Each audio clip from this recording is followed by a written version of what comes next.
अस्सलाम वालेकुम student, welcome to my channel discover education. आज की इस वीडियो में हम STA 406 स्टैटिस्टिकल इन्फ्रेंस का लेक्चर नंबर 10 को स्टडी करेंगे। स्टूडेंट्स, लेक्चर की तरफ जाने से पहले आप सबसे रिक्वेस्ट है कि चैनल को सब्सक्राइब लाजमी कर दें और बेल आइकन पर प्रेस करें ताकि हर आने वाली वीडियो का आपको नोटिफिकेशन मिल सके। स्टूडेंट्स, इस लेक्चर में हमने कुछ केसेस को स्टडी करना है और केसेस से रिलेटेड ही एग्जाम्पल्स हम करेंगे। ठीक है, तो जल्दी से इसको कवर करने की कोशिश करते हैं। सबसे पहले हमारे पास जो है केस 3 है। इसमें उसने कहा है testing hypothesis about mean of non normal population when sample size is large.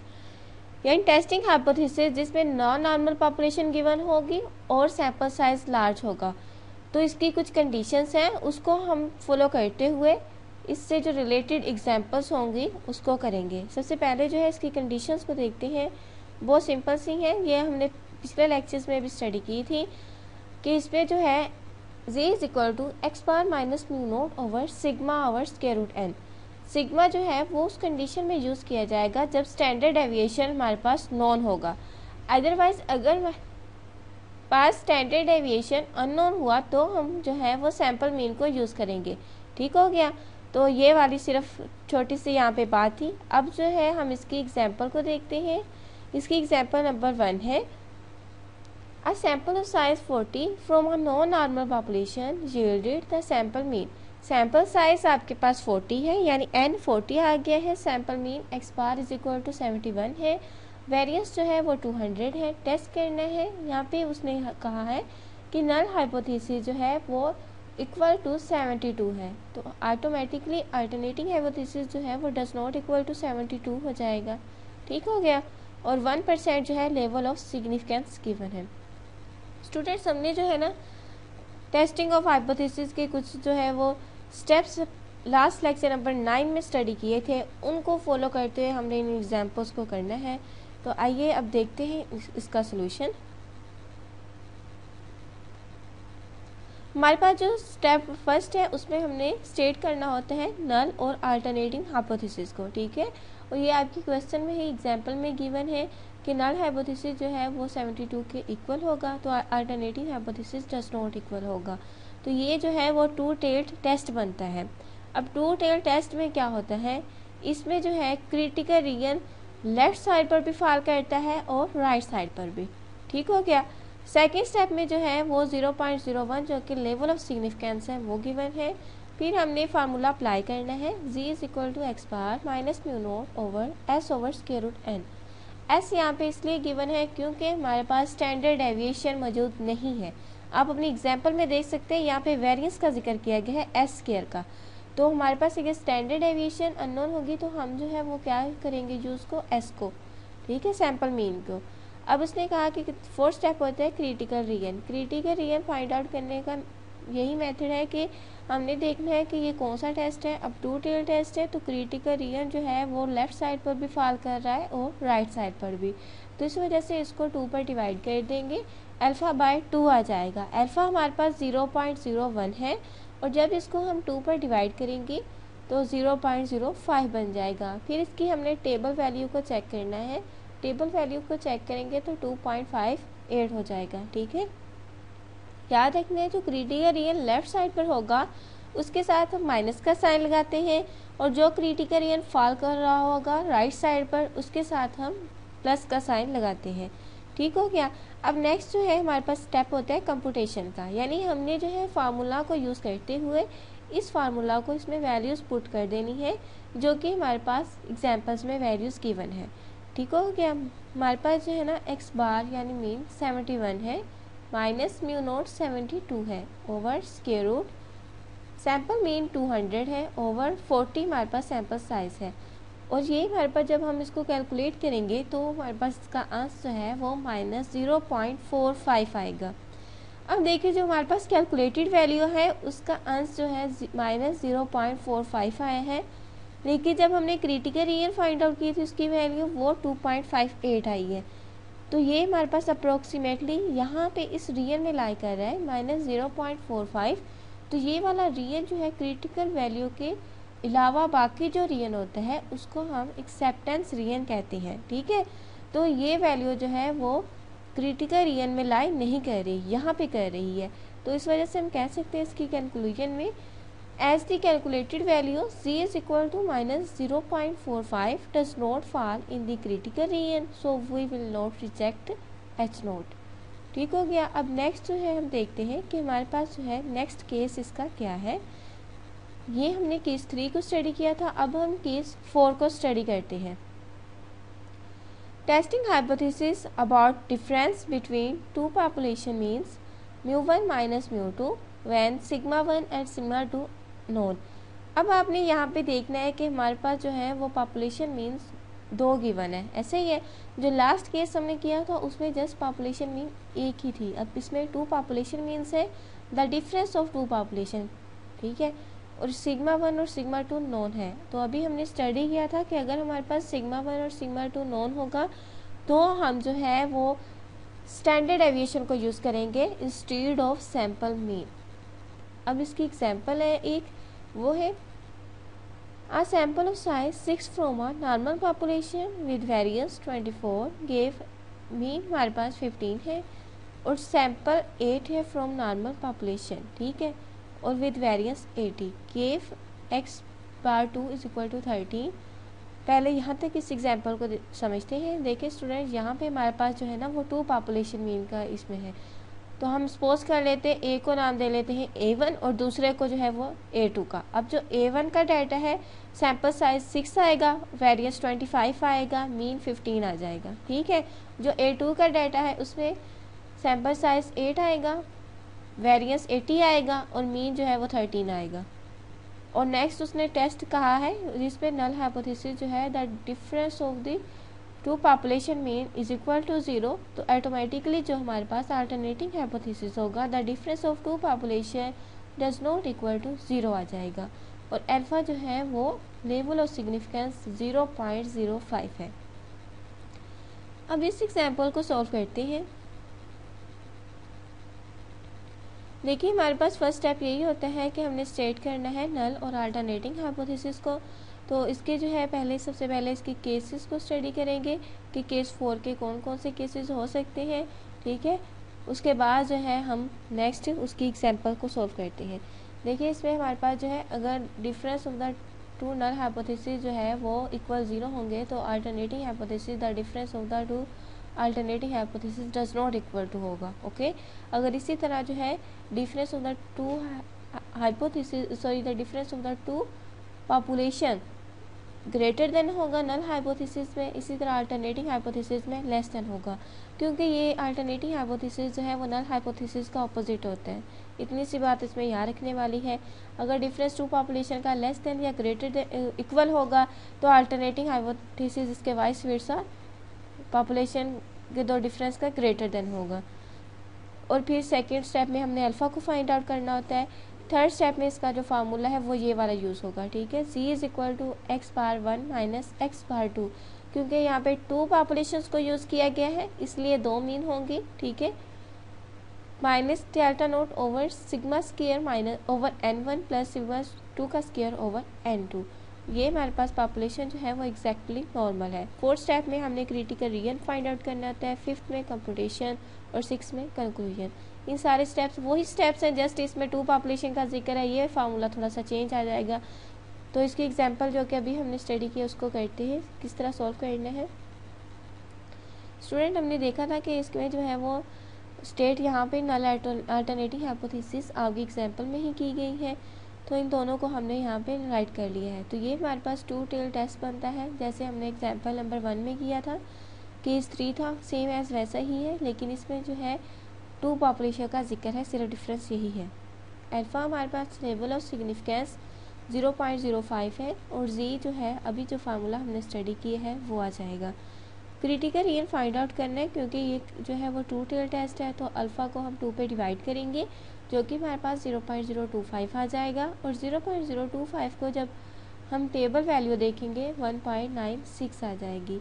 और जी जो है वो हमारे पास हमने फाइंड आउट करना है various x1 minus x note, ये हमारे पास जो है यहाँ पर मीन है ये, ठीक हो गया। 15 माइनस 30 आपकी एग्जांपल में डाटा ये गिवन है, आप देख सकते हैं। इनका जो सैम्पल मीन है मैं एक बार आपको दिखा देती हूँ। देखिए 15 है x1 माइनस x2 13 आ गया, ठीक है, ये हमारे पास है। और सेकंड उसने बात की है यहाँ पे जो है ना 13 ही आएगा, 13 आएगा। ये आपकी एग्जांपल में हम चेक कर लेते हैं जो हैंडआउट्स में मौजूद है, 13 है, तो आपने यहाँ पे 13 ही लिखना है और इसके अकॉर्डिंग ही सोल्व करना है। ये नोट्स में मिस्टेक सॉरी हो गई है थोड़ी सी। और इसके अलावा जो है फिर आपने क्या करना है, 24 ओवर 6 यानी जो सिग्मा 1 का स्केयर है 24 है और n1 6 है और सिग्मा 2 का स्केयर 80 है और n2 8 है। तो ये आप जो है अपनी एग्जांपल से देखकर खुद राइट कर सकते हैं। 15 में से 13 के तो 2 आ जाएगा, 3.74 आ जाएगा। इसको जब हम कैलकुलेट करेंगे जो कि वैल्यू हमारे पास आ जाएगी 0.53 कैलकुलेटेड वैल्यू। और ये स्टूडेंट डेल्टा नोट है, ये हमारे पास 0 के इक्वल आएगा। ठीक हो गया। तो अब हमने जो है इसकी कंक्लूजन करनी है, क्योंकि हमारे पास जो क्रिटिकल वैल्यू थी वो 1.96 थी, अब हमारे पास 0.53 आई है, तो ये भी जो है वो क्रिटिकल रीजन में फॉल नहीं कर रहा, एक्सेप्टेंस रीजन में फॉल कर रहा है। तो इस वजह से हम इसकी कंक्लूजन में ये कह सकते हैं कि 0.53 does not fall in critical region, so we will reject the null hypothesis. Student अब एक और एग्जाम्पल करते हैं, ये भी टू पॉपुलेशन के ही रिलेटेड है, इसमें भी टू पॉपुलेशंस को ही यूज़ किया गया है, ए और बी को, ठीक है। अब उसने कहा था 2 samples A and B detailed below were taken from normal population of standard deviation 2.5। अब हमारे पास जो सैंपल्स है ना ये वाले ए और बी, ये तो हमें सेपरेट दे दिए गए हैं, लेकिन स्टैंडर्ड डेविएशन दोनों का ही एक है, ए का और बी का दोनों का ही 2.5 ही है। Decide whether the difference of sample mean is significance at the 0.05 level of significance जो है यहाँ पर 0.05 है। स्टूडेंट ये एग्जाम्पल आपको देखने में थोड़ी सी अलग और टफ नज़र आ रही होगी, लेकिन ये बहुत ज़्यादा इजी है। इसमें जो है ना इस डाटा को कंप्यूट हमने कुछ इस तरह करना है। देखिए ए जो है इसका डाटा हमने इसका सैम्पल मीन निकाला है, ठीक है। सैम्पल मीन किस तरह निकालते हैं, उसका फार्मूला जो है आप स्टार्ट से ही पढ़ते आए हैं, समीशन x ओवर n।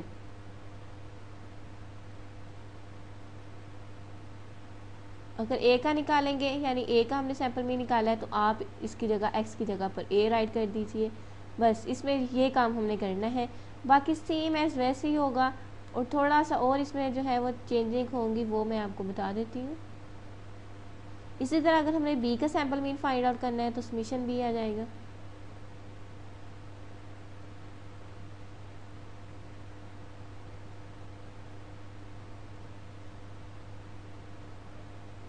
ठीक हो गया। अब यहाँ पे देखते हैं, अब इसका जो डाटा गिवन है इन सबको आपने सम करना है और डिवाइड कर देना है n पर, यानी कितने हैं 1 2 3 4 5 6 7 8 9 10। इन सब डाटा को सम अप करने के बाद 10 पर डिवाइड कर देना। इसी तरह इस b का है, b का भी मीन सेम एज ऐसे ही फाइंड आउट करना है, तो आपके पास जो है वो मीन आ जाएगा। तो इसकी एग्जाम्पल की ज़रा सोल्यूशन की तरफ चलते हैं। हमारे पास इसने कहा है कि एस नोट यानी ये जो है वो इसके इक्वल है, तो अल्टरनेटिंग हाइपोथेसिस ऑटोमेटिकली इसके इक्वल नहीं होगा, तो ये भी टू टेल टेस्ट ही है। इसमें जो है स्टूडेंट्स हमारे पास अल्फ़ा 0.05 गिवन है और जी जो है वो इसका formula x a minus x b over sigma, यहाँ पे एक इसीलिए यूज़ किया गया है क्योंकि उसने बात की है कि दोनों सैम्पल मीन का एक ही सिग्मा है, तो इस वजह से हम सिग्मा यहाँ पे कॉमन ही ले लेते हैं। देखिए मैं आपकी एग्जाम्पल में एक बार दोबारा जो कि पॉइंट क्लियर करने वाला है, ये उसने बात की है कि दोनों सैंपल्स का ए और बी का जो स्टैंडर्ड डेविएशन है वो 2.5 ए की है, इस वजह से हमने वहाँ से सिग्मा जो है ना वो कॉमन ले लिया है। ठीक हो गया। अब कॉमन यहाँ पे ले लिया है, बाकी जो है पिछले जो हमने एग्जांपल की थी ना वहाँ पे डेल्टा नोट यूज़ किया था, तो आप वो ना भी यूज़ करें यहाँ पे फार्मूला में तो कोई मसला नहीं है, आपका एग्जैक्ट फार्मूला जो है वो ऐसे ही बनता है, तो आप इसको अप्लाई करें और इसका आंसर निकाल दें। वहाँ पे हमने डेल्टा नोट को यूज़ करके वहाँ पे 0 के इक्वल पुट किया था, तो वो ना कर रहे हैं आप, ठीक है। अब यहाँ पे क्रिटिकल रीजन हमने फाइंड आउट करना है, टू टेल टेस्ट है, आपको पता है कि हमने जो है क्रिटिकल रीजन इसका कैसे फाइंड आउट करना है और फिर इसकी कंप्यूटेशन करनी है। सबसे पहले आपको क्योंकि मीन चाहिए होता है, मीन नहीं है तो मैंने जिस तरह बताया है कि मीन हम कैसे निकालते हैं, तो वो ये मीन का फार्मूला अप्लाई किया गया है, ठीक है। तो इनका फार्मूला देख लें किस तरह आपने अप्लाई किया और उसके आंसर निकाल दिए हैं। फिर हमने नेक्स्ट स्टेप में क्या करना है,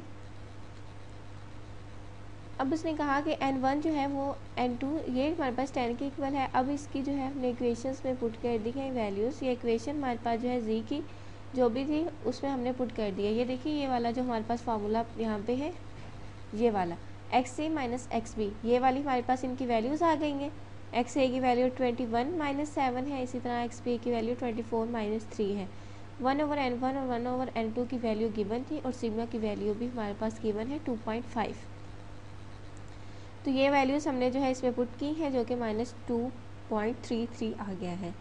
अब उसने कहा कि इसकी कंक्लूजन कहते हैं, क्योंकि हमारे पास जो कैलकुलेटेड वैल्यू है वो -2.33 है, लेकिन जो क्रिटिकल वैल्यू है वो है 1.96। अब 1.96 और ये हमारे पास माइनस में है, तो ये जो है वो फॉल कर रही है, -2.33 में फॉल कर रही है। तो इस वजह से हम कहेंगे कि कैलकुलेटेड वैल्यू क्रिटिकल ईयर में फॉल करती है, इस वजह से हम एच नोट को रिजेक्ट कर सकते हैं। ठीक हो गया। केस 5 है हमारे पास, testing hypothesis about difference between two population means the difference of two population μ1 minus μ2 को रिप्रेजेंट करता है जब सिग्मा 1 और सिग्मा 2 आर अननोन होगा। स्टूडेंट्स हमने केस 4 में जो है देखा था कि सिग्मा 1 और सिग्मा 2 हमारे पास नोन था, तो इस वजह से हमने जो है वो स्टैंडर्ड डेविएशन को यूज़ किया था। मैंने वहाँ पे आपको बताया था। अब यहाँ पे सिग्मा 1 और सिग्मा 2 अननोन है, तो आपको फ़ौरन ही केस देखकर ही पता चल जाना चाहिए कि अगर ये अननोन होगा तो हम यहाँ पे सैम्पल मीन को यूज़ करेंगे, ठीक है, इंस्टेड ऑफ स्टैंडर्ड डेविएशन। तो इसके कुछ केसेस हैं, उसको पहले से देखते हैं, उसके बाद इसकी एग्जांपल करते हैं। देखिए पॉपुलेशन 1 को n1 से रिप्रेजेंट करना है, पॉपुलेशन 2 को n2 से। इसको हम μ1 या μ2 से भी रिप्रेजेंट कर सकते हैं, ठीक है। अगर μ1 μ2 नोन हो और ये हमारे पास जो है n1 n2 यानी सैम्पल साइज लार्ज होगा, इस केस में हम सैम्पल मीन को यूज़ करेंगे, ठीक है। इसका ये फार्मूला होता है, क्योंकि ये 2 पॉपुलेशंस है और इसका फार्मूला हमारे पास होता है z = x बार माइनस x2 बार माइनस इस तरह इंटू μ1 माइनस μ2 ओवर S1 का square over n1 plus S2 का स्क्वायर ओवर n2। यानी 2 पॉपुलेशंस को उन्होंने μ1 और μ2 की जो है वो शेप में रिप्रेजेंट किया है। या हम कह सकते हैं इनको 2 पॉपुलेशन को μ1 और μ2 जो है वो राइट कर सकते हैं। ठीक हो गया। अब इससे रिलेटेड जो है ना वो नेक्स्ट एग्जांपल है, यही फार्मूला हमने पुट करके और फिर उसको सॉल्व करना है।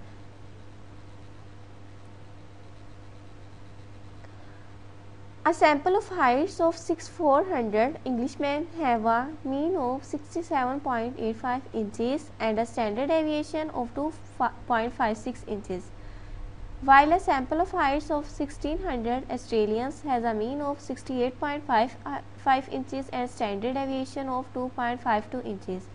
Do the data indicate the Australians are on the average taller than Englishmen? और यहाँ पे हमारे पास लेवल ऑफ सिग्निफिकेंस जो है वो 0.05 है। तो स्टूडेंट्स आपने एग्जांपल देखी होगी, लेकिन आपको जो है ना इसकी समझ नहीं आई होगी, क्योंकि यहाँ पे जो है हमें अल्टरनेटिव और नल हाइपोथेसिस जो है वो जस्ट बताया गया है, लेकिन उन्होंने एज खुद मेंशन नहीं किया। अब जो ऑस्ट्रेलियंस है ना उनकी हाइट ज़्यादा है इंग्लिशमैन से, तो हमारे पास जो अल्टरनेटिव हाइपोथेसिस होगा वो कुछ इस तरह होगा।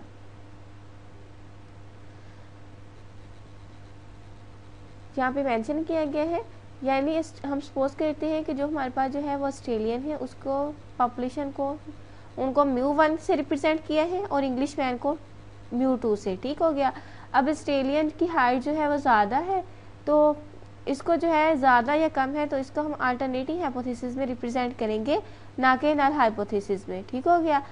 तो हमारे पास जो है जब μ1 लेस देन होगा μ2 से, ऑटोमेटिकली ये हमारे पास ग्रेटर देन हो जाएगा। ठीक हो गया। तो इस वजह से ये जो है हमारे पास वन टेल टेस्ट बनेगा, क्योंकि उन्होंने जो है वो ये बताया है कि जस्ट जो है ज़्यादा है, ज़्यादा या कम का जिक्र आया है, बराबर या इक्वल या नॉट इक्वल का नहीं।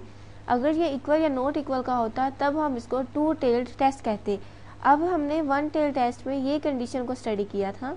जो स्टूडेंट्स मेरे सीक्वेंस के साथ लेक्चर्स देख रहे हैं उनको तो ये साथ साथ समझ जो है वो आती जाएगी। तो आपसे रिक्वेस्ट है कि आप एक सीक्वेंस के साथ लेक्चर्स देखा करें। हर लेक्चर का लिंक जो है वो पिछले लेक्चर के साथ होता है, तो तब तक आपको समझ नहीं आएंगी जब तक आप जो है वो लेक्चर्स एक सीक्वेंस से नहीं देखेंगे। ठीक है। यहाँ पे हमारे पास अल्फ़ा जो है 0.05 है और ये हमने फार्मूला इसका डिस्कस किया है। x1 बार माइनस x2 बार माइनस μ1 माइनस μ2 ओवर s1 का square over n1 plus s2 का स्क्वायर ओवर n2 का स्क्वायर रूट। ये सारी वैल्यूज स्ट्रेट्स गिवन है हमारे पास, ठीक है, डाटा में।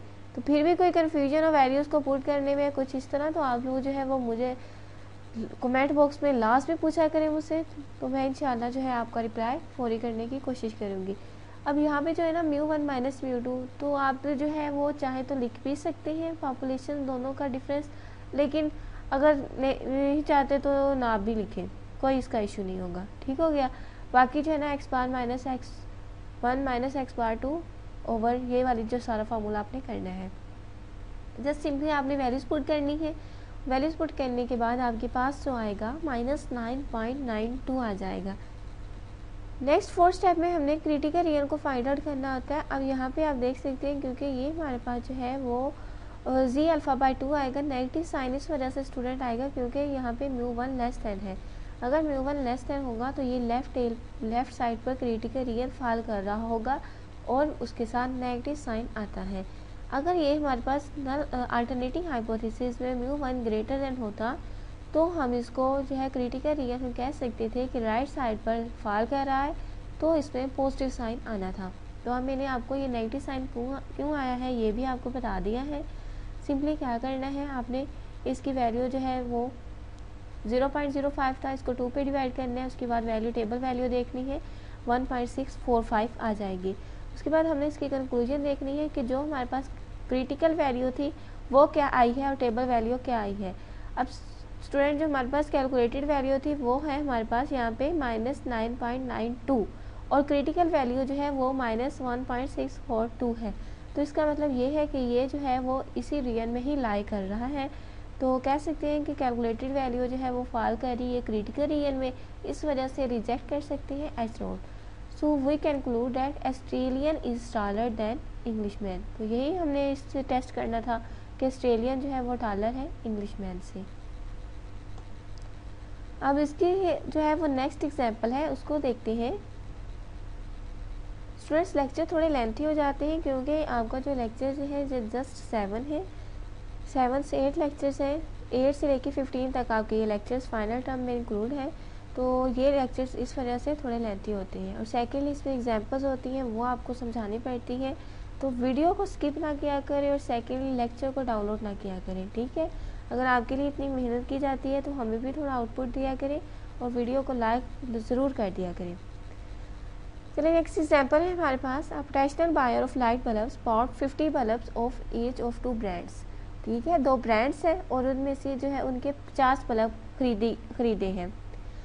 Upon testing the bulbs he found the brand A had a mean life of 1282। यानी 2 ब्रांड्स हैं, एक को ए का नाम दे दिया है और दूसरे को ब्रांड को बी का नाम दे दिया है। ए ब्रांड का जो है वो मीन 1282 है और स्टैंडर्ड एविएशन 80 आवर्स है, ठीक हो गया। सेकंड जो हमारे पास बी ब्रांड है इसका मीन 1208 है और इसका स्टैंडर्ड एविएशन 94 आवर्स है। Can the buyer be quite certain that the 2 brands to different in quality. यानी दोनों ब्रांड्स हैं, इनकी डिफरेंट क्वालिटी है, डिफरेंट प्राइसेस है और एक वो जो है डिफरेंट आवर्स ही काम देती है। यानी ए ब्रांड हमारे पास 80 आवर्स अगर चलता है तो बी ब्रांड जो है वो 94 आवर्स चल सकता है। तो स्टूडेंट्स हम किसको प्रेफर करेंगे? जो कि ज़्यादा टाइम चलता है, बेशक वो एक्सपेंसिव क्यों ना हो, लेकिन जो ज़्यादा टाइम चल सकते हैं हम उसको ही प्रेफर करेंगे।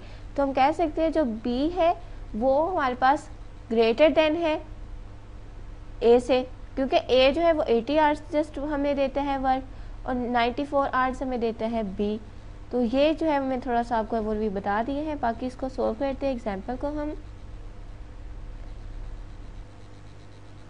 स्टूडेंट इसको नल और अल्टरनेटिंग हाइपोथेसिस में इसलिए जो है वो कहा गया है कि इनके डिफरेंस जो है क्वालिटी में नहीं है दोनों ब्रांड्स की, क्योंकि आप अपने जो है वो एग्जाम्पल में देख सकते हैं अगर हमें जो है वो बी 94 आवर्स देता है, यानी 94 आवर्स ही चल सकता है, लेकिन इसकी जो है वो हमारे पास सैम्पल मीन जो है वो भी ज़्यादा है, वो भी इसका कम है। देखिए 1208 है और इसका 1282 है, तो इस वजह से जो है इनको हमने इक्वल ही कह दिया है। तो ये इसकी रीज़न थी कि इनको इक्वल जो है वो क्वालिटी का क्यों कहा गया है ब्रांड को। तो ये नल हाइपोथेसिस ये आ गया है और ये अल्टरनेटिंग हाइपोथेसिस ऑटोमेटिकली जो है वो डज नॉट इक्वल होगा। और यहाँ पे हमारे पास लेवल ऑफ सिग्निफिकेंस अल्फा है और इसका फार्मूला ये हमने करना है, ये हमारे पास फार्मूला होता है। लास्ट एग्जांपल में आपने देखा होगा कि वहाँ पे हमारे पास μ1 और μ0 भी इसके साथ यूज़ किया गया था, तभी मैंने आपको कहा था कि μ1 और μ0 को अगर आप ना भी यूज़ करें तब भी ये आपके पास एग्जांपल जो है वो राइट होगी। जी हमारे पास x a bar minus x b bar over s a का square over n1 plus s b का square over n2 square root. ठीक है, अब इसकी क्रिटिकल रिजन जो है ये थर्ड स्टेप में हमने फाइंड आउट करना है, क्योंकि ये 2 टेल्ड टेस्ट है और इस वजह से ये अल्फा बाई 2, और इसमें जो आप देख सकते हैं यहाँ पे alternating hypothesis does not equal है। इस कंडीशन में ये 2 टेल्ड टेस्ट बनता है। अब डज नॉट इक्वल है तो यहाँ पे इसके साथ हम जब क्रिटिकल रिजन फाइंड आउट करेंगे, ना ही इसके साथ हम प्लस लगाएंगे और ना ही माइनस लगाएंगे। जैसे ही हम इसको कैलकुलेट करेंगे, बहुत बार कर चुके हैं, तो इसकी टेबल वैल्यू 1.96 आ जाएगी। अब इसकी हमने कैलकुलेशन करनी है फार्मूला में पुट करके वैल्यूज़ को, सारी वैल्यूज़ हमारे पास फार्मूला एग्जाम्पल में गिवन है, आपने जस्ट वैल्यूज़ पुट करनी है। इसका जो आंसर है वो 4.24 आ जाएगा। अब 4.24 आपके पास जो है वो कैलकुलेटेड वैल्यू है, लेकिन जो क्रिटिकल वैल्यू है वो 1.96 है। तो हमने देखना है कि ये वैल्यू इसमें लाई कर रही है, ये फॉल करेगी, क्योंकि ये दोनों ही पॉजिटिव में है। तो हम कह सकते हैं कि calculated value z is equal to 4.24 fall in critical region, so we reject the H naught. ठीक है, there is difference between the quality of 2 breads, तो ये जो है ना वो 2 ब्रेड्स की क्वालिटी के डिफरेंस को बताता है। अब नेक्स्ट जो है हमारे पास केस 6 आ जाता है, इसको भी देखते हैं। स्टूडेंट्स, इसमें हमने लेक्चर में जस्ट केसेस को डिस्कस करना है और साथ में एग्जांपल्स को, तो ये लेक्चर जो है ना वो इजी है। जस्ट आप जो है एक्सपर्ट होना चाहिए कि एग्जांपल जो उसके फार्मूलाज हैं, उसके केसेस हैं, उसको थोड़ा समझने में। तो आई होप आपको मेरी समझ अच्छे से आ रही होगी, और वीडियो को लास्ट में लाइक कर दें। ठीक है, अब देखिए हमारे पास जो है नेक्स्ट केस 6 आ जाता है। Testing hypothesis about difference between 2 population means when both populations are no normal and sample size is large। इसमें कंडीशन ये है कि सैम्पल साइज लार्ज होगा दोनों पॉपुलेशन का और नॉन नॉर्मल होंगी। ठीक हो गया। अब स्टूडेंट केस 6 में हमारे पास उन्होंने सैम्पल साइज लार्ज का है, इस वजह से हम जो है अगर सैम्पल साइज लार्ज होगा हमारे पास तो हम जो है वो सैम्पल मीन को यूज़ करेंगे। ठीक है, तो स्टैंडर्ड डेविएशन की जगह आपने जस्ट सैम्पल मीन को यूज़ करना है और इस फार्मूला को यूज़ करते हुए आपने इसका आंसर निकाल लेना है। ठीक हो गया। अब नेक्स्ट इसकी एग्जांपल है, वो थोड़ा सा मैं आपको बता देती हूँ। ये एग्जांपल भी बहुत इजी है, जिस तरह हमने केस 5 की एग्जांपल की थी उससे ही थोड़ा मिलती जुलती है। अब एग्जाम्पल में इसने कहा कि a random sample of 80 light bulbs manufactured by company A had an average life time of 1258 hours with standard deviation 94 hours. यानी एक कंपनी ए है और दूसरी कंपनी इसमें बी है, जिस तरह हमने केस 5 की एक एग्जाम्पल की है अभी। While random sample of 60 light bulbs manufactured by company B had an average of 1029 hours with a standard deviation of 68 hours। यहाँ पे आप देख सकते हैं कि जो बी कंपनी है वो कितने आवर्स जो है वो चल सकते हैं लाइट बल्ब 1029, लेकिन जो ए कंपनी है वो लाइफ टाइम के लिए यानी 1258। अब जो है आवर्स ए कंपनी के हैं, ठीक हो गया, और बी कंपनी जो है वो कम चलती है।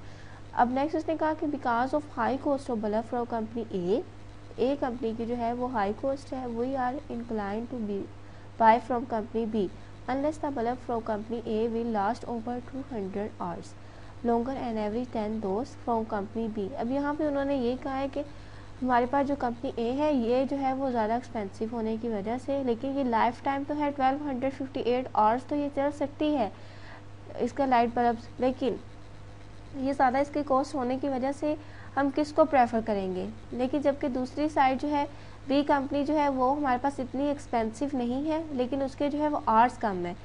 ठीक हो गया, तो हम जो है वो उसने कहा कि किसको ज़्यादा प्रेफर करेंगे। प्रेफर हम जाहिर सी बात है कंपनी ए को ही करेंगे, बेशक वो ज़्यादा कॉस्ट है लेकिन वो ज़्यादा देर तक चल सकती है, इस वजह से कंपनी जो है वो ए बेस्ट है। रन आई टेस्ट यूजिंग, यहाँ पे अल्फ़ा जो है लेवल ऑफ सिग्निफिकेंस 0.01 है। To determine from whom we should buy our bulbs. तो ये स्टूडेंट वैसे ही सेम एग्जांपल है, इसमें जो है आपका फार्मूला में सैम्पल ऐसा आ जाएगा। बाकी मैं थोड़ा सा आपको ओवरव्यू बता देती हूँ। अभी हमने इससे मिलती जुलती एग्जांपल की है, तो मैं ये सारी अगेन आपको नहीं करवाऊँगी, क्योंकि यहाँ पे जो है वो 200 यहाँ पे आप देख सकते हैं, ये वाला जो है 200 यहाँ पे उन्होंने कहा है we are inclined to buy from company B unless the bulb from company A will last over 200 hours. हालांकि जो ए कंपनी है वो बी कंपनी से 200 जो है वो आवर्स ज़्यादा देर तक चल सकते हैं। तो इस वजह से जो हाइपोथेसिस की स्टेट्स की है वो यहाँ पे 200 जो है वो इसमें ऐड किया है। ठीक हो गया। और अल्टरनेटिंग हाइपोथेसिस जो है वो ग्रेटर देन 200 होगा, तो इसके साथ जो है वो पॉजिटिव का साइन आएगा। और ये जो है हमारे पास फार्मूला इसमें पुट करना है, बाकी सारी आपके सामने और वैल्यूज़ हैं, वैल्यूज़ आपने इस पर पुट करके इसका अंश निकाल लेना है। ठीक है। यहाँ पे 200 जो है क्योंकि कंपनी ए 200 आर जो है वो ज़्यादा चल सकती है, तो इस वजह से μ1 माइनस μ0 हमारे पास 200 आएगा। ठीक हो गया। तो इसमें ये एक न्यू पॉइंट था, बाकी जो है वो सारा सेम एज वैसे ही है, वही सेम स्टेप्स को फॉलो करते हुए आपने इसको खुद सॉल्व करने की कोशिश करनी है। कंक्लूजन देखते हैं। कैलकुलेटेड वैल्यू इसकी जो है वो फॉल नहीं करेगी क्रिटिकल रीजन में। ठीक है। We have not enough evidence to reject H naught. There is significant difference between the average life time of company A bulb company B bulb, so we will prefer to buy bulb from the company B. इस वजह से हम prefer करेंगे company B के bulb को लेने की। ठीक है। तो ये जो है वो टेस्टिंग के बाद ये हमारे पास इसका कंक्लूजन है। स्टूडेंट नेक्स्ट केस 7 है। इसमें उन्होंने कहा है testing hypothesis about population proportion when sample size is large. यहाँ पे आप देख सकते हैं केस 7 में डिफरेंस सिर्फ इतना सा है, यहाँ पे पॉपुलेशन प्रोपोर्शन का जिक्र किया गया है। पॉपुलेशन प्रोपोर्शन से थोड़ा बहुत तो आप इसको जानते होंगे, फर्दर इसको अब जो है हम डिटेल में स्टडी करते हैं। और इस केस में जो है वो कौन कौन सी कंडीशंस हैं उनको यूज़ करते हुए है हमने इससे रिलेटेड एग्जांपल्स को भी करना है। पॉपुलेशन प्रोपोर्शन के जो बेसिक होते हैं ये इसके S is P hat is equal to X over N के इक्वल होता है। ठीक है। यानी प्रोपोर्शन ऑफ सक्सेस। अब यहाँ पे हमारे पास जो है एन साइज होता है, उसके बाद पॉपुलेशन प्रोपोर्शन बेसिकली ये नॉर्मली डिस्ट्रीब्यूटेड होता है। ठीक हो गया। इंटू पी स्क्वायर रूट, ये इसकी जो है आपके पास जो है वो बाइनोमियली डिस्ट्रीब्यूशन दी गई है square root P Q over N. Q आपको पता है कि वो 1 माइनस पी के इक्वल होता है। ये सारी जो है चीज़ें हमने लेक्चर नंबर जो है वो 6 में स्टडी की थी। और इसमें जो है ना जी वेरिएबल इसके पी हैट माइनस पी, यहाँ पे जो पी हैट है ये प्रोपोर्शन को रिप्रेजेंट करता है, या पी जो है वो पॉपुलेशन होता है over square root P Q over N. ठीक है। इसको हम जो है इसमें भी शेप में भी लिख सकते हैं, क्योंकि जी हमारे पास वेरिएबल यहाँ पे पॉपुलेशन प्रोपोर्शन अभी हमने पढ़ा था कि एक्स ओवर एन है, तो ये वैल्यू इसमें सब्स्टिट्यूट कर दी है X over N minus P. और यहाँ पे जो है वो एलसीएम जस्ट लिया गया है। जब हम एलसीएम लेंगे X over N minus P का, तो एक्स माइनस एन पी बन जाएगा ओवर स्क्वायर रूट एन हमारे पास नीचे आ जाएगा, square root P Q over n आ जाएगा। ठीक है। फिर उसके बाद सेम ऐसे स्टेप्स हैं कि हमने इसमें नल और अल्टरनेटिंग हाइपोथेसिस को देखना है। और नल और अल्टरनेटिंग हाइपोथेसिस को देखते हुए यहाँ पे अगर हमारे पास इसमें दो केस आ जाते हैं, और ये हमारे पास p hat minus p note over square root p note Q not over n जो है इसको इस ऐसे भी राइट कर सकते हैं, यानी X minus N P naught ये वाली चीज़ लिखी हुई है, और N P note Q naught जो है स्क्वायर रूट में। क्योंकि ये वाला स्टूडेंट यहाँ पे उन्होंने ये किया है कि यही चीज़ है सेम एज, जस्ट इसमें डिफरेंस ये है कि ये एन है और ये एन, यानी डबल एन था ऐसे ही है, क्योंकि एन के स्क्वायर रूट में है तो एन का स्क्वायर होगा, तो एक एन से कैंसिल हो जाएगा और एक एन जो है वो इसके साथ जाके मल्टीप्लाई हो जाएगा, तो एन पी क्यू बन जाएगा। तो ये जो है ना इसी को ही उन्होंने सॉल्व करके यहाँ पे लिखी गई है इक्वेशन। तो इसको जो फाइनल है ना वो हम इसको इस शेप में लिख सकते हैं x minus N P note over square root N P note Q not. State null and alternating hypothesis. Null और अल्टरनेटिंग हाइपोथेसिस को जो है स्टेट करने के लिए इसमें दो कंडीशंस हैं। अब ये दो जो कंडीशंस हैं इसको थोड़ा सा ध्यान से आपने समझना है। एक तो है कंटिन्यूटी और दूसरा है विदाउट कंटिन्यूटी। ठीक है। अगर जो है वो पी नोट की वैल्यू 0.5 से फार आई, यानी 0.5 फार फ्रॉम तो हमारे पास हम विदाउट कंटिन्यूटी वाला केस यूज़ करेंगे। विदाउट कंटिन्यूटी जो है हमारे पास ये इस तरह स्टेट की जाती है x minus N P note over square root N P note Q naught, और अगर जो है वो रेफर करती है 0.5 से तो जो है पी नोट, फिर हम जो है कंटिन्यूटी वाला केस है जो कि ये है c is equal to X plus minus 1/2 minus N P note over square root N P note Q naught. ठीक हो गया। जस्ट इसमें कंटिन्यूटी और विदाउट कंटिन्यूटी में आपने ये याद रखनी है कि अगर 0.5 से ग्रेटर देन वैल्यू आए तब हम विदाउट कंटिन्यूटी यूज़ करेंगे, अगर 0.5 की क्रॉसपॉन्ड वैल्यू आए तब हम कंटिन्यूटी वाला केस को यूज़ करेंगे। अब इनकी जो स्टेट्स हैं वो आपने याद रखनी है। यहाँ पे जो विदाउट कंटिन्यू है यहाँ पे x है, लेकिन जो कंटिन्यूटी है उसमें x प्लस माइनस 1/2 है। अब प्लस माइनस 1/2 ये जो है हमने इसको भी देखना है कि प्लस वाला हम किसके साथ लगाएंगे, माइनस वाला जो है हम किसके साथ लगाएंगे, अगर हमारे पास जो है वो वैल्यू ऑफ पी नोट की वुड बी रेफर्ड विद 0.5। अब अगर हमारे पास स्टूडेंट्स x जो है वो greater than N P naught का होगा तब हम माइनस से लगाएंगे, माइनस वाला x माइनस 1/2, ठीक है, माइनस का साइन यूज़ करेंगे। इसी तरह अगर x लेस देन होगा एन पी नोट से तो हम जो है वो प्लस वाला साइन यूज़ करेंगे। आई होप इसकी आपको समझ आ गई होगी। कंटिन्यूटी और विदाउट कंटिन्यूटी इन दोनों की आपने जो है वो अच्छे से याद कर लेनी है, क्योंकि इनको ही हमने क्वेश्चंस में यूज़ करना है। अब नेक्स्ट इसकी एक एग्जांपल है, उसको देखते हैं।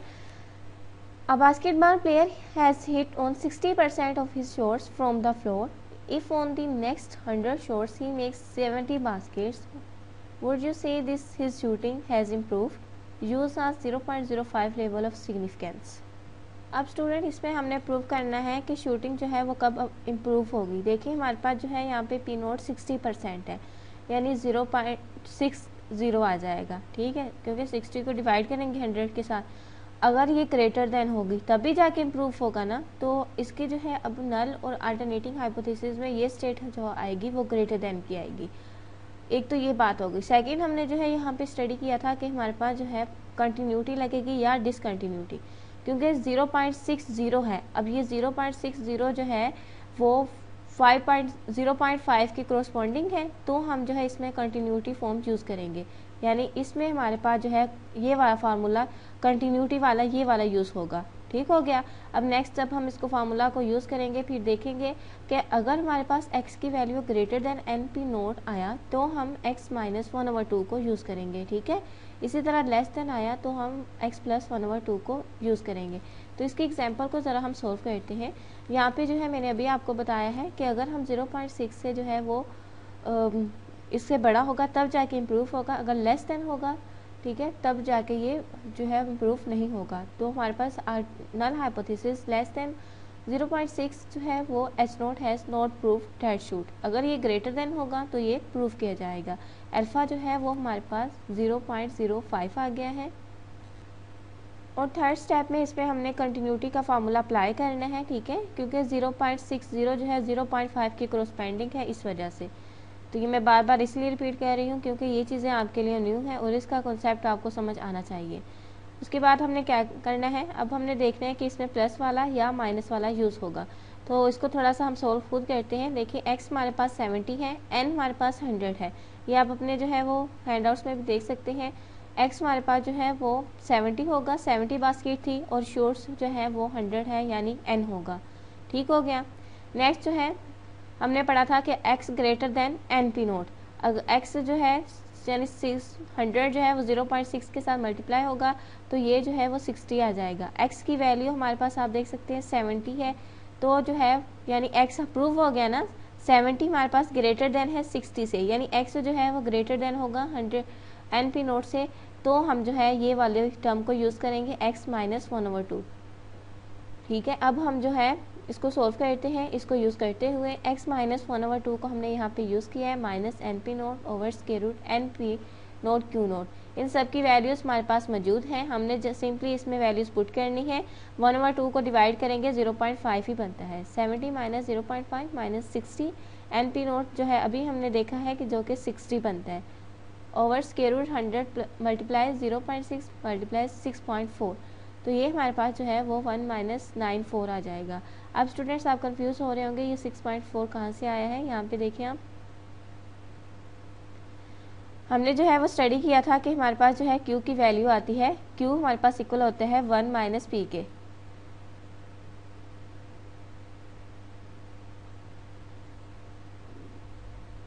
Q की वैल्यू हम इस तरह निकालते हैं ना, Q is equal to 1 minus P.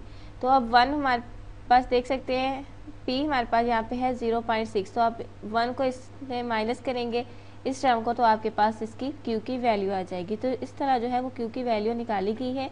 बाकी सारा डाटा जो है वो गिवन है, आपको मैंने बता दिया है किस तरह निकाला गया है, और कुछ जो है वो एग्जाम्पल में गिवन है। तो इसका आपके पास आंसर जो है 1.94 आ जाएगा। नेक्स्ट 4th स्टेप पे क्रिटिकल रियल फाइंड आउट करना है। क्रिटिकल रियल में जो है ये 1 टेल टेस्ट है, तो 0.05 आएगा और पॉजिटिव का आएगा। पॉजिटिव इसलिए आएगा क्योंकि ये ग्रेटर देन, उसने कहा कि अगर हमारे पास क्रिकेट के जो प्लेयर के, हम कह सकते हैं बास्केटबॉल का प्लेयर था, उसके जो है वो अगर शॉट्स 0.6 से ज़्यादा होंगे तो वो इम्प्रूव कर सकता है। तो ग्रेटर देन है, राइट साइड पे क्रिटिकल रियल लाई करेगा, जिसकी वजह से यहाँ पे पॉजिटिव सी साइन रहेगा। जी 0.05, तो इसकी टेबल वैल्यू ऑफ 1.645 आ जाएगी। इसकी कैलकुलेशन देखते हैं। उसने कहा कि कैलकुलेटेड वैल्यू जो है वो क्रिटिकल रियल पर फॉल कर रही है, और फॉल इस तरह कर रही है क्योंकि हमारे पास जो क्रिटिकल वैल्यू है 1.645 है, और जो है वैल्यू हमारे पास कैलकुलेटेड वो 1.94 है। तो ये जो है वो एक ही जगह पर फॉल ही करेगी, क्योंकि इसमें थोड़ा सा स्लाइटली सा डिफरेंस है, तो इस वजह से एच नोट को हम रिजेक्ट कर सकते हैं, यानी he has improve the shooting. तो ये हम जो है इसका रिजल्ट हमने निकाल लिया है। स्टूडेंट अब इस एग्जाम्पल को करते हैं। ये एग्जाम्पल भी सेम एज वैसे ही है जैसे अभी हमने की है, बस थोड़ी सी आपने इसको समझना है। A coin is tossed 900 times and heads appear 490 times. Does the result support the hypothesis that coin is unbiased. इसमें आपने जस्ट ये बताना है, देखिए किसी भी कॉइन को अगर टोस्ट करते हैं ना, तो उसके 2 चांसेस होते हैं, या तो हेड आता है या फिर टेल आता है। ऐसे ही है, हमने यहाँ पे देखना है कि ये कॉइन जो है वो अनबायस्ड है या नहीं है। यहाँ पे आपके पास 900 टाइम्स ये n है, और 490 जो है वो x एज अ रिप्रेजेंट किया गया है। अब इसके सोल्यूशन की तरफ चलते हैं। इसमें देखें हमारे पास एच नोट जो है वो p इज इक्वल टू 1/2। 1/2 इसलिए आया है क्योंकि इसके 2 चांसेस होते हैं, या तो हेड आएगा यहाँ पे टेल आएगा। तो अगर हमारे पास 1/2 होगा तो कॉइन जो है वो अनबायस्ड होगा। अगर ये अल्टरनेटिंग यानी नहीं होगा तो हमारे पास कॉइन जो है वो बायस्ड होगा। ठीक हो गया। आई होप यहाँ तक आपको इसकी समझ आ गई होगी। नेक्स्ट यहाँ पे अल्फ़ा है। अल्फ़ा आपको पता है कि गिवन है, उसको डिफाइन करना है हमने 0.05, और यहाँ पर जो है वो कंटिन्यूटी यूज हो गई, इक्वेशन कंटिन्यूटी की। अब इसकी रीज़न क्या है, क्योंकि देखिए आप देख सकते हैं 1/2 0.5 के बिल्कुल एग्जैक्टली इक्वल है, क्रॉस पेंडिंग भी नहीं है। ओके, तो इस वजह से हम इसको कंटिन्यूटी की जो है वो इक्वेशन या स्टेट्स को हम यूज़ करेंगे।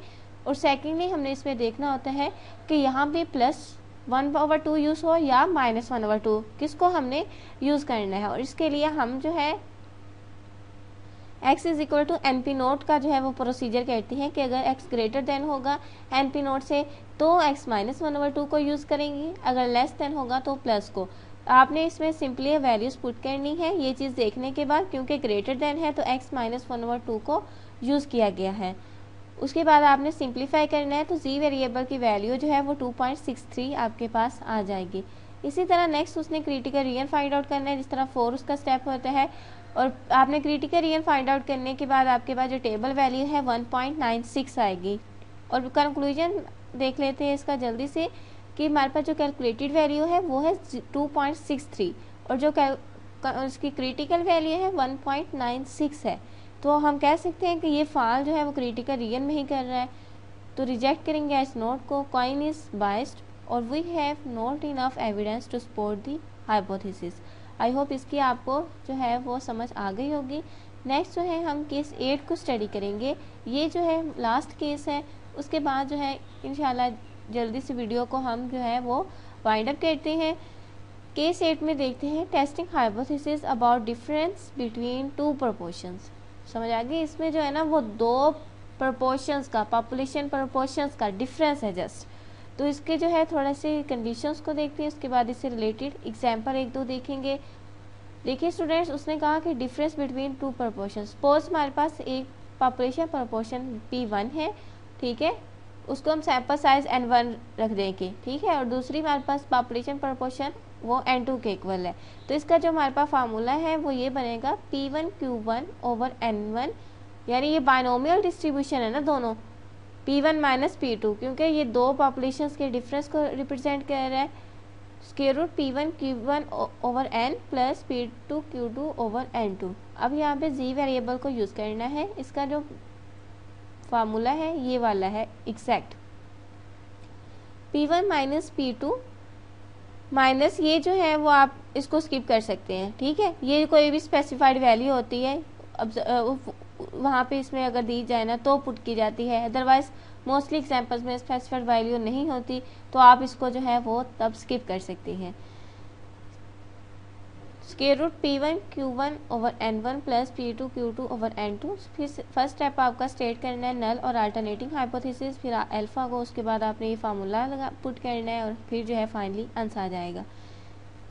अब इससे रिलेटेड जो है एग्जांपल करते हैं, इसमें आपने फार्मूला देख लेना है और उसके बाद जो है और इसमें कुछ भी ख़ास देखने वाला नहीं है, बाकी सारी चीज़ें वही हैं पुरानी जो कि हम स्टार्ट से ही पढ़ते आए हैं।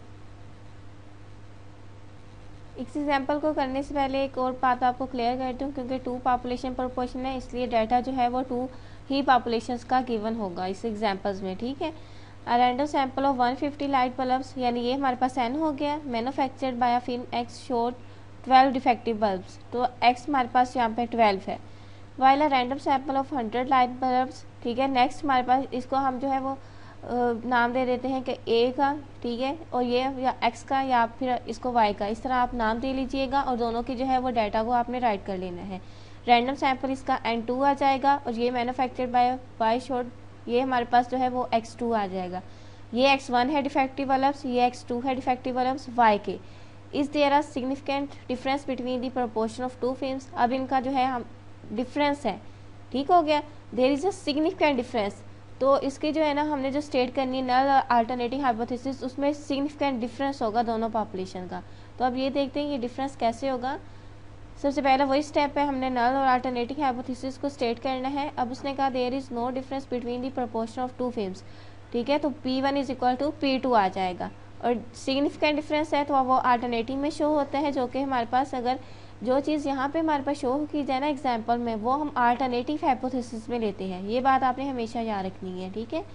देयर इज सिग्निफिकेंट डिफरेंस और 2 फिल्म्स X एंड Y, तो डज नॉट हो जाएगा ये, ठीक है। सेम एज आपने जस्ट आपने अल्फ़ा जो है सेकेंड स्टेप में उसको डिफाइन करना है, थर्ड स्टेप में आपने जी का जो भी फार्मूला स्टडी किया है वो पुट करना है। P1 यानी ये पॉपुलेशन प्रोपोर्शन फर्स्ट की है माइनस पॉपुलेशन प्रोपोर्शन सेकंड की है, यानी हम कह सकते हैं the difference of the population proportion over square root PCQC into 1 over N1 plus 1 over N2। ये जो है ना वो इसी तरह भी हो सकता है कि P over N1 plus Q over N2, लेकिन इन्होंने जो है बाहर कॉमन ये ले ली है और N1 N2 इसके ये अंदर आ गया है, ठीक है, ब्रैकेट्स के। अब जो है वो P को फाइंड आउट करने का क्या फार्मूला होता है, X ओवर N, ऐसा ही है। X की वैल्यू X हमारे पास 12 है, P1 की पॉपुलेशन प्रोपोर्शन फर्स्ट की X हमारे पास 12 है, अभी मैंने आपको एग्जाम्पल में बताया है, और N1 जो है यहाँ पे 150 है, तो ये डिवाइड करेंगे ये वैल्यू आ जाएगी। इसी तरह सेकंड की जो है ये वाली वैल्यू आ जाएगी, ठीक है स्टूडेंट्स। उसके बाद सिंपली हमने इनको फार्मूलाज में पुट करना है। Q की वैल्यू भी हमारे पास जो है 1 माइनस Q करने से 1 माइनस P, ठीक है, P में से 1 को माइनस करेंगे तो आ जाएगी। जैसे ही आप जो है इसको जो है फाइंड आउट करेंगे उसके बाद आपने फार्मूला में पुट करना है, क्रिटिकल वैल्यू निकालनी है और फिर इसका कंक्लूजन निकाल देना है। तो स्टूडेंट इस क्वेश्चन में जो है ना वो PC हैट, ये थोड़ा सा आपके लिए न्यू है, मैं इसको जो है आपको करके दिखा देती हूँ। बाकी जो है ये एग्जांपल आप खुद ट्राई कीजिएगा। देखें PC हैट हमारे पास इक्वल होता है X1 plus X2 over N1 plus N2। जब PC हैट की हमारे पास वैल्यू आ जाएगी ना तो हम Q की वैल्यू जो है Q हैट की ऑटोमेटिकली निकाल सकते हैं 1 माइनस PC हैट से, ठीक है, ये QC हैट, क्योंकि ये वैल्यूज़ हमारे पास जो है वो फार्मूला में यूज़ होंगी, इस वजह से हमने इसको ड्राइव करना लाजमी है। और PC का जो है हैट की वैल्यू हम इस फार्मूला के अकॉर्डिंग ही निकालेंगे। आप देख सकते हैं अब हमारे पास यहाँ पे निकाली भी गई हैं 12 प्लस 4 ओवर 150 प्लस 100, ठीक है। तो इसका जो है वो 0.064 आएगा। अब QC की वैल्यू इसी तरह जो है वो ये आ जाएगी, और इन वैल्यूज़ का हमने यहाँ पर यूज़ करना है इनके जगह पर, ठीक है। ये P1 hat minus P2 hat जो है, ये तो वैल्यू जो है ये वाली हमने डिराइव की है, ये आएंगी। लेकिन ये PC और QC की वैल्यू हम इस तरह फाइंड आउट करते हैं। यही पॉइंट न्यू था आपके लिए, जो मैंने आपको बता दिया है। अब स्टूडेंट, ये हमारे पास लास्ट एग्जाम्पल है, इसको जल्दी से कवर करने की कोशिश करते हैं। A machine puts out 16 imperfect articles in a sample of 500. After machine is repaired, it puts out 3 imperfect articles in a batch of 100. यहाँ पे हमारे पास उसने कहा कि रिपेयर होने के बाद मशीन्स के जो डिफेक्ट्स थे वो 3 थे, और उससे पहले जो है ना वो 16 थे। ठीक हो गया। और सैम्पल आपके पास जो है वो 500 है, यानी N 500 है और ये X है। हाउ द मशीन है बीन इम्प्रूव, क्या है, उसने कहा कि मशीन ने इम्प्रूव किया है, तो इसको हमने जो है वो देखना है, टेस्ट करना है। तो चलते हैं इसके सोल्यूशन की तरफ। इसमें सबसे पहले आपने स्टेट करना होता है P1 जो है आपने मशीन वो लेनी है जो कि आपके पास जो है रिपेयर होने से पहले थी, ठीक है। यानी पॉपुलेशन जो है प्रोपोर्शन फर्स्ट आ गया। सेकंड पॉपुलेशन प्रोपोर्शन रिपेयर होने के बाद का। अगर हमारे पास first population proportion greater than हो सेकंड से, यानी मशीन इम्प्रूव होने से या रिपेयर होने से पहले उसके डिफेक्ट्स हों, ठीक है, कम, तो फिर हम कहेंगे कि ये मशीन जो है ज़्यादा हो, और बाद में कम हो तो मशीन ने इम्प्रूव किया है। ऐसे ही है, यानी उसका पहले डिफेक्ट्स जो है वो 16 थे, फिर उसके रिपेयर होने के बाद 3 हो गए, तो ऑटोमेटिकली ये मशीन इम्प्रूव कर रही है। तो P1 जो है वो ग्रेटर देन है P2 से। और उसके बाद आपने जो है वो सेकंड स्टेप में अल्फ़ा को डिफाइन करना है, और थर्ड नंबर पे आपने इसका जो है फार्मूला अप्लाई करना है। जी वेरिएबल का पढ़ के सुनाने की ज़रूरत नहीं है, पहले भी आपको जो है वो मैंने काफ़ी बार बता दिए हैं। और ये प्रोपोर्शंस हम P1 P हैट और P2 हैट किस तरह फाइंड आउट करते हैं, ये फार्मूला भी आपको बताए हुए हैं, X/N होता है। नेक्स्ट जस्ट आपने फार्मूला अप्लाई करना है, उसकी वैल्यूज़ निकाल लेनी है। मैंने आपको बताया था ये वैल्यू कैसे निकालनी है, ठीक है। और सिंप्लीफाई इसको कर लेना है। फिर उसके कंक्लूजन देख लेते हैं कि जो आपके पास जो क्रिटिकल वैल्यू है उसमें, और जो कैलकुलेटेड वैल्यू है वो फॉल कर रही है क्रिटिकल रीजन में। यहाँ पे उसने कहा कि हमारे पास जो है वो फॉल नहीं कर रही है, इसलिए रिजेक्ट कर देंगे। और मशीन हैज़ नॉट इम्प्रूव्ड, ठीक है, मशीन जो है ना वो इम्प्रूव नहीं करेगी। तो ये हमारे पास जो है वो इस लेक्चर की लास्ट एग्जाम्पल थी। तो स्टूडेंट्स, आज का लेक्चर यहाँ पे होता है, तो उम्मीद है समझ आई होगी। वीडियो को लाइक ज़रूर करें, अपनी फ्रेंड्स के साथ शेयर करें, ताकि ज़्यादा से ज़्यादा स्टूडेंट्स का इससे फ़ायदा हो सके। तो मिलते हैं नेक्स्ट लेक्चर में, तो जल्दी से सब्सक्राइब भी कर लें ताकि आपको नेक्स्ट लेक्चर का नोटिफिकेशन भी मिल जाए। तब तक मुझे दीजिए इजाज़त। अल्लाह हाफिज़।